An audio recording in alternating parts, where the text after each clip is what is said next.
या ठिकाणी जीवामृत बनवण्याचं प्रात्यक्षिक या ठिकाणी बघणार आहोत. तर जीवामृताचा जर आपण या ठिकाणी विचार केला तर जीवामृत बनवण्यासाठी साधारणतः 4 ते 5 प्रकारच्या निवष्ट या ठिकाणी आपल्याला लागतात.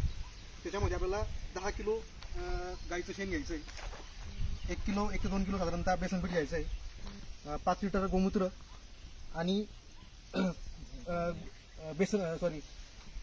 एक मूठभर याची झाडाखालची वडाच्या झाडाखालची माती आणि 200 लिटर पाणी. तर सुरुवातीला आपल्याला काय करायचं आहे की हे जे काही शेण 10 किलो शेण आहे, शेणामध्ये गुळाचं पाणी आपल्याला मिक्स करायचं आहे.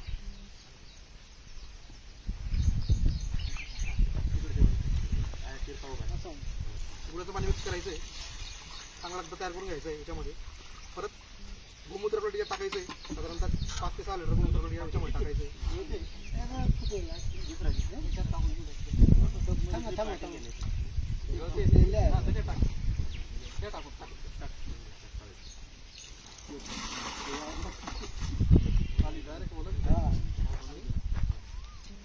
गोमूत्र आपल्याला त्याच्यामध्ये टाकायचं आहे, बाकीचं गोमूत्र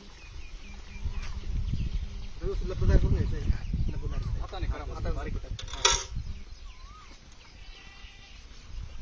लग्न तयार झाल्यानंतर लगद्यामध्ये 1 ते 2 किलो जे बेसन पीठ आहे ते बेसन पीठ याच्यामध्ये मिक्स करायचं आहे.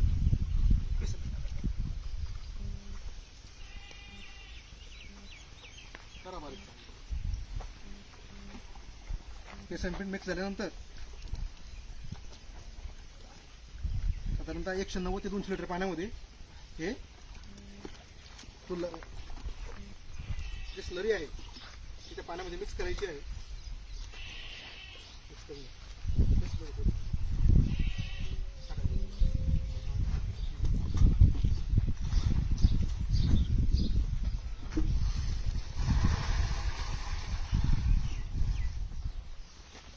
मिक्स केल्यानंतर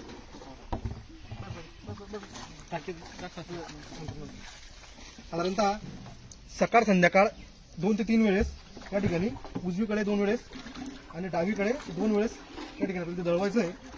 आणि जीवामृत हे साधारणतः 9व्या ते 15 दिवसापर्यंत म्हणजे 9व्या दिवशी त्या ठिकाणी जीवामृत आपल्याला तयार होईल आणि साधारणतः 15व्या दिवसापर्यंत आपल्याला ते तुमचे जे फळझाडं वगैरे असतील किंवा भाजीपाला पिकं असतील हे जमिनीमध्ये आपण त्या ठिकाणी वापरायचे आहेत.